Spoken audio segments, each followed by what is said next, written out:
Hoje a gente vai ter mais uma aula da evangelização. Vamos continuar o estudo do Livro dos Espíritos, mas antes vamos mentalizar em Deus, em Jesus, agradecer pelas nossas vidas, pelas oportunidades diárias que a gente tem de melhorar, por esses estudos, pelos ensinamentos dos Espíritos, pela presença de Cristo no nosso planeta e pedir para que essa presença possa ser sentida nos nossos corações, no nosso dia a dia, e que a gente tenha um bom estudo e que ele seja abençoado. Então vamos lá. Como eu disse, hoje o estudo é do Livro dos Espíritos. Vamos dar continuidade à análise da sua quarta parte, o capítulo 2, e a parte que fala sobre a ressurreição da carne. Antes disso, eu quero falar um pouquinho com vocês sobre ressurreição. Na época de Cristo, os judeus já tinham uma noção da ressurreição, da vida eterna. E é claro que quando a gente tem uma noção limitada das coisas, a nossa interpretação das palavras também é limitada. Tudo que nós vemos é material. Tudo que nós vemos é o que temos à nossa volta. E não era diferente na época de Cristo. Alguns judeus tinham a ideia de que a vida eterna era espiritual e que haveria uma ressurreição através da reencarnação. Outros compreendiam que a ressurreição era da matéria. Então, quando a gente fala de ressurreição da carne no Espiritismo, nós estamos falando de reencarnação. Nós estamos interpretando as palavras do Cristo de acordo com a noção que os Espíritos nos trouxeram, mas também utilizando ideias plausíveis, né? A gente sabe que quando o nosso corpo material morre, e ele é enterrado, ele se deteriora. Nós somos uma matéria que apodrece, nosso corpo apodrece. E não teria como, em algum momento, nosso corpo voltar à vida. Então, não faria sentido essa ressurreição da carne ao pé da letra. Quando Jesus falou que ninguém conhecerá o reino de Deus se não nascer de novo, ele estava querendo dizer o quê? Nosso espírito ele é imortal. Isso ele já nos esclareceu, já disse que a gente ia encontrar Deus e a vida eterna. Então, para que a gente nasça de novo, a gente precisa encontrar, o nosso espírito precisa ser associado a uma matéria. Essa matéria, ela muda. O nosso corpo material, ele vai se modificando em cada encarnação. Mas o nosso espírito ainda é o mesmo. E por que a gente precisa da ressurreição, do novo nascimento para encontrar Deus? Porque é através das encarnações que nós nos aprimoramos, que nós vivemos as experiências necessárias para que possamos evoluir como espíritos imortais. Então, vamos lá.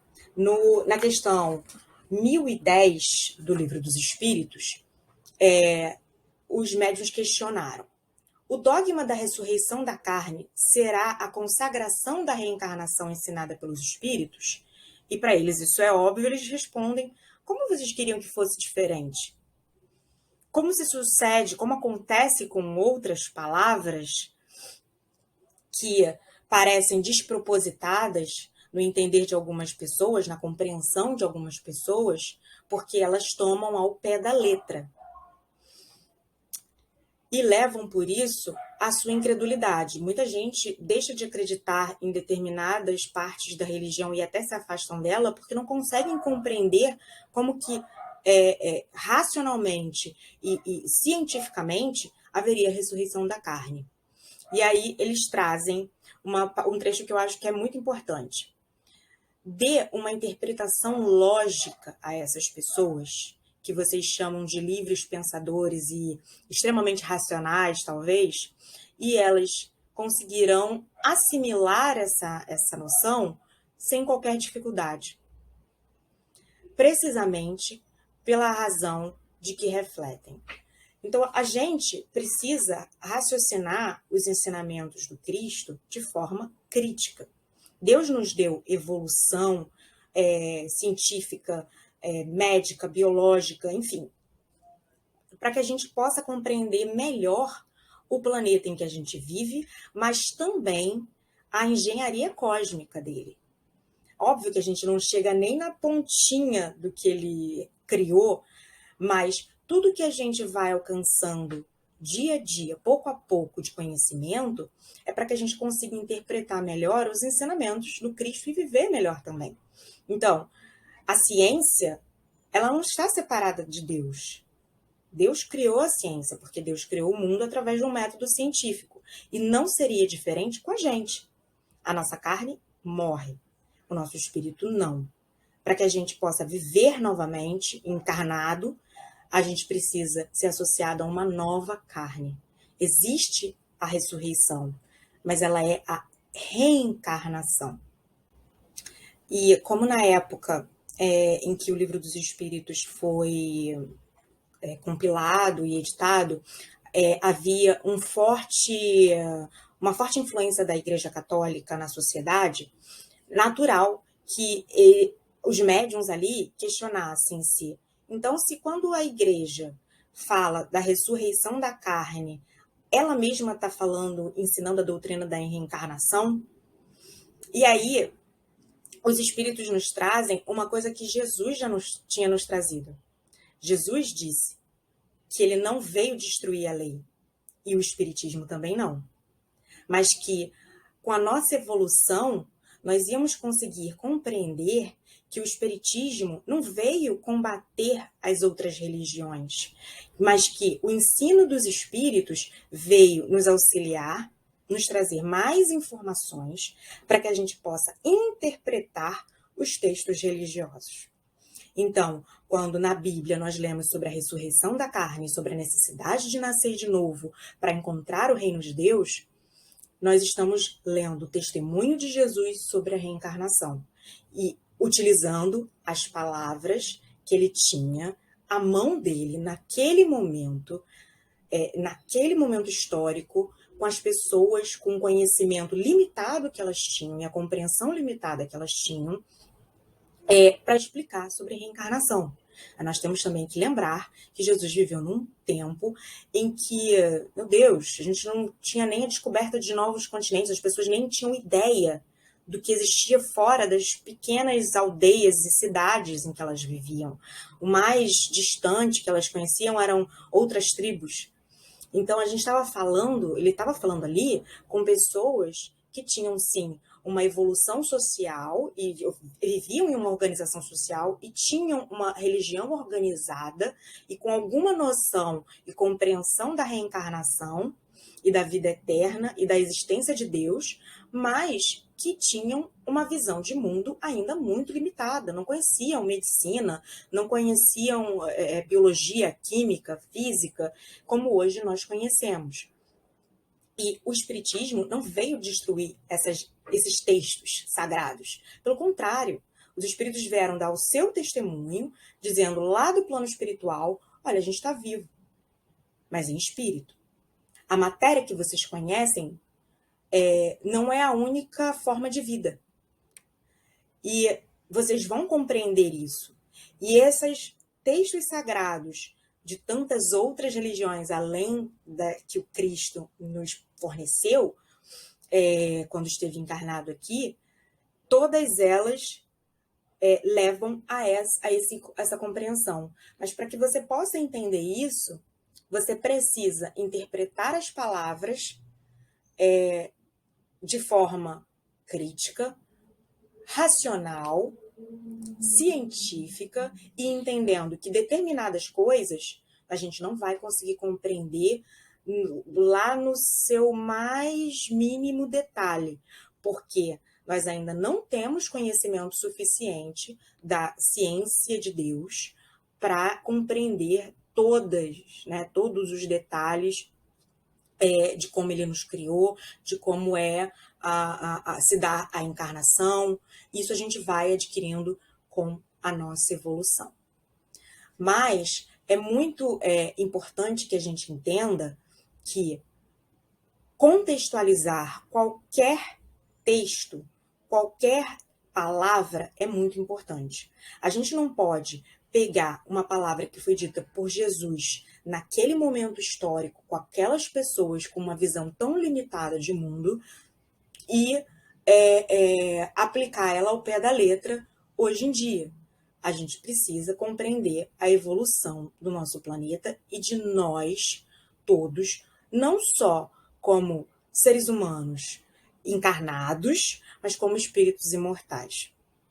E entender que a gente precisa respeitar todas as religiões e o tempo de cada pessoa para assimilar e compreender a mensagem do Cristo. Não é porque alguém hoje não consegue acreditar na reencarnação que ela não vai acreditar nisso no futuro. Talvez o que ela precise seja apenas de tempo, espaço e um pouco mais de conhecimento e leitura dos textos e de outras coisas. E essa acho que é a grande mensagem que os espíritos nos trazem. Nós estamos todos interligados e inclusive todas as religiões. E é com essa reflexão que eu quero que a gente conclua a aula. Jesus nos trouxe um conhecimento universal, leis criadas por Deus, e ele foi nos desvendando, nos esclarecendo um pouco mais sobre essas leis. E ele nos prometeu que a gente iria compreender cada vez mais. E ele nos mandou os espíritos, a doutrina espírita, para que a gente pudesse entender cada vez melhor as leis. Mas estamos todos num processo evolutivo. Estamos todos no mesmo caminhar. Apesar de não estarmos todos no mesmo passo, na mesma velocidade. Ainda somos muito pouco evoluídos para o que a gente pode alcançar. Já temos um pouquinho mais de conhecimento, mas esse conhecimento também nos traz responsabilidades. Entender sobre a reencarnação, entender sobre como Cristo já falava sobre isso e que os textos das religiões cristãs falam sobre isso, nos traz a responsabilidade de compreender também que as pessoas que não acreditam na reencarnação estão no seu processo evolutivo e que a gente não precisa enfiar goela abaixo delas nossas noções de verdade, mas que, até porque os espíritos falaram que eles não vieram deturpar nem destruir essas religiões, esses textos sagrados, mas eles vieram trazer novos esclarecimentos sobre eles, nova luz para que a gente tenha uma outra interpretação. E é por isso que o espiritismo não é uma religião, ele é uma ciência e ele é uma forma para que a gente, é uma chave para que a gente possa compreender a religiosidade e os textos religiosos. Eu quero que a gente pense sobre isso, pense sobre a ressurreição da carne, no sentido da nossa reencarnação, mas principalmente sobre como nós precisamos ser tolerantes e respeitosos com o entendimento de cada um. Espero que vocês tenham gostado da aula de hoje, que aproveitem isso e levem para o dia a dia, que tenha ajudado de alguma forma vocês. E quero que vocês novamente se concentrem em Deus, em Jesus, e agradeça por essa aula e por essa troca que a gente consegue ter, mesmo que virtual, pelos ensinos dos espíritos. E eu espero e desejo que vocês estejam em segurança, em paz, e que tenham uma excelente semana. Fiquem com Deus.